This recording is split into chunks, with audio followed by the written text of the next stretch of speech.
taking a shot at LeBron. It was absolutely a shot at LeBron, and he knows it was a shot at LeBron. Skip, let this sink in for a second. Now, you're on a team with a guy that's won 4 MVPs. He's won 3 Finals MVP. He's gone to not. You played with him. He had gone to. He gone to 4 straight in Miami, and he came back with you and went to 3 straight before you dipped. And you're saying that for the very first time in your career, you got a guy on your team now that can make the shots that you. But here's the thing, and Skip, this is how someone repeatedly saying something gets thought of as being true. It's because we see that in a lot of today's society, is that people just constantly repeat something and they believe that to be true. Because people have constantly repeated that LeBron James is unclutched. And it is the greatest lie that's probably been told. Because here's what LeBron is.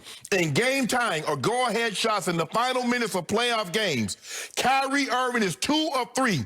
Only made 1 other shot other than the Game 7. LeBron James is 20 of 41, 49%, 4 of 8 from 3. That's 50%. It is the same lie because I was a Prop 48 coming out of school that Shannon Sharpe was dumb. And they kept saying that, man, he dumb, he can't, he dumb.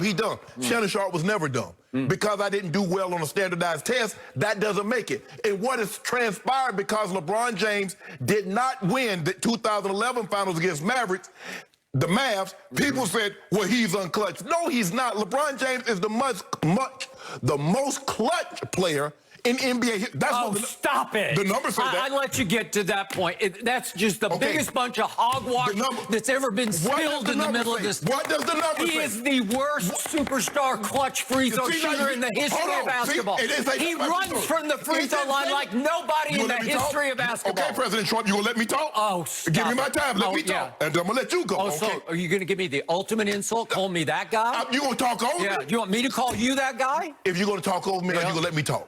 You interrupt me all the time, but I'll let you get away with it. Okay, I appreciate that. All right. Kyrie, Kyrie is jealous of LeBron. That's why he up and left. Kyrie wanted the perks that LeBron James had. He thought once he hit that big shot, he was on LeBron's level. But the thing was, Skip, yes, he hit that shot. But what was known about that, did you know prior to that the Warriors were up 87-83? Do you know who scored the next 6 points for the Cavaliers? LeBron James did. And because LeBron had the chase down block, it got just as much play as Kyrie's shot. That bothered Kyrie. Kyrie got upset that once he hit that shot, he thought he should get the same perks. He thought he should get the privileges that LeBron James was afforded. And once he did not, he wanted to bounce. But Skip, what was Kyrie before LeBron? What's Kyrie been since LeBron? And it's funny. You notice, Skip, that here's the second time Kyrie's done this. When they were getting ready to go to the bubble, they shouldn't be in the bubble, as he wasn't going to be allowed to go to the bubble. It's ironic he's making these comments from home as LeBron James is in his 10th final. You don't find that ironic? I find it very ironic. Skip, everybody was ready for Kyrie to go. Nobody wanted Kyrie in Boston. It's a reoccurring theme. And then he said what he said, Skip. Coaching is going to be a collaborative issue. How do you think Steve Nash feels about that, Skip? It's going to be a collaborative issue. Really? Neither one of they got 2 guys, Skip. Neither one of them been a leader. They got 2 guys, and neither one of them been a leader. Because the leader in OKC was you know who. The leader in Golden State was you know who. Kyrie's never been a leader. See, Kyrie is under the assumption, and a lot of people are, if you are a great player, that automatically makes you a leader. You having covered the game, he having played, no, that is a lie. Yep. And this is all about jealousy. And LeBron was absolutely correct. The reason why he and AD work is because there is no jealousy between the two. I want you to succeed. You want me to succeed. Skip, the reason why Michael Jordan and Scottie Pippen worked was because Scottie knew he wasn't at the same level as Michael Jordan. But when you get 2 guys and they're alphas and they believe that they're equal, think about this, Skip. Magic Johnson and Kareem. Kareem was already a 5-time league MVP, had won a finals MVP. He won the regular season MVP, Magic Johnson's rookie year, but he stayed with Magic another 8 years. As Magic started to win finals MVP, he started to win regular season MVP, there was no conflict. It takes a lot to be able to do that, Skip. But you know he took a shot at LeBron. To say this, and when LeBron hit the shot in Cleveland, was he there then, Skip? Was he there when LeBron hit that shot against Chicago? Was he there?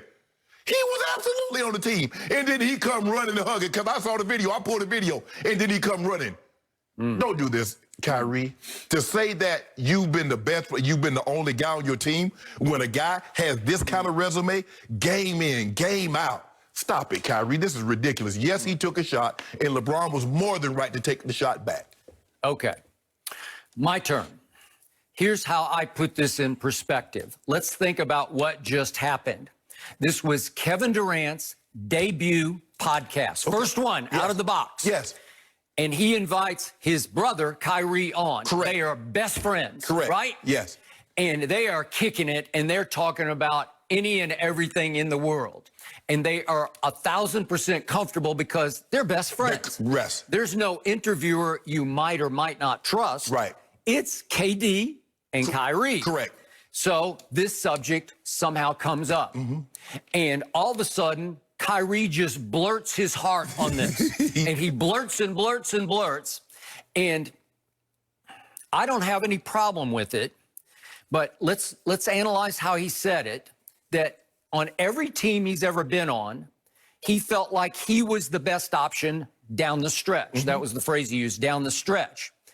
This is the first time, he said, in my career, I've looked down and I'm like, that MF can make this shot too. Right. Meaning Kevin Durant. Correct. And he'll probably do it a lot easier. So he's trying to gush the ultimate KD. compliment that he could pay KD. He's sitting with him face to face, and he's trying to say to him, before they ever play a game together, you know what? You're even more clutch than I am. So I'm going to have no problem deferring to you, Kevin Durant, in ways I would never have deferred to anyone else that I've ever played with. Because you've proven you're clutch at the highest level. He didn't say this, but I'll fill in the blanks. Yes. Kevin, obviously, in back-to-back NBA finals, with the weight of the NBA world on his shoulders, with everybody waiting for him to fall on his face after he left Russell Westbrook and joined forces with the Golden State Warriors. They were waiting for him to collapse so that everybody could say, look at what you did. And instead, in back-to-back game threes in the King's Palace in Cleveland, he took over 2 game threes that were the turning point game of those 2 finals. And he made one shot in the first game 3 right in LeBron's grill. And it was the game changer.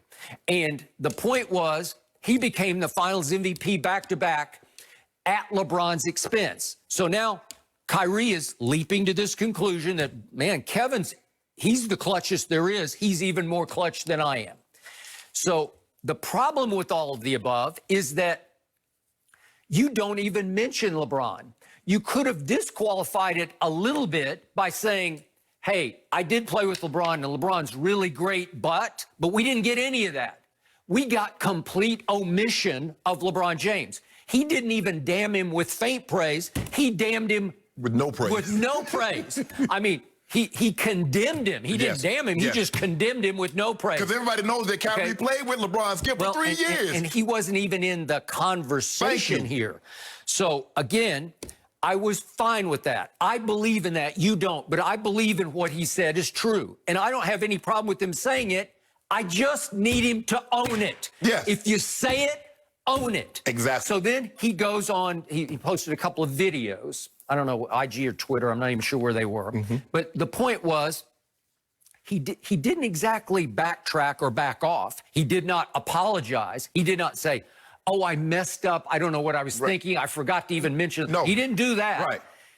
He condemned us, the media or the internet in general, for, why must it always be brother against brother? Why? If I'm addressing anyone, I'll say their name. No, you wouldn't. No, you didn't. Right. Okay? Just like you didn't say when you left to go to Boston, you didn't say why you wanted to leave. You say, I just want an opportunity to lead my own team. Come on, y'all. Don't listen to the false narratives. Let people live their lives. You started it. We didn't. You brought it said us. it. We didn't say a word. Absolutely correct. And just because you're on somebody's podcast, it doesn't mean it was a private conversation. Thank you. It's public. Yes. It's just as public as if he were sitting right here on Undisputed and we were on live national TV. Yes. It is live, almost, it's quasi-live, national, whatever you want to call it, medium, okay? And he goes on and on to say, but we live in a clickbait society, and it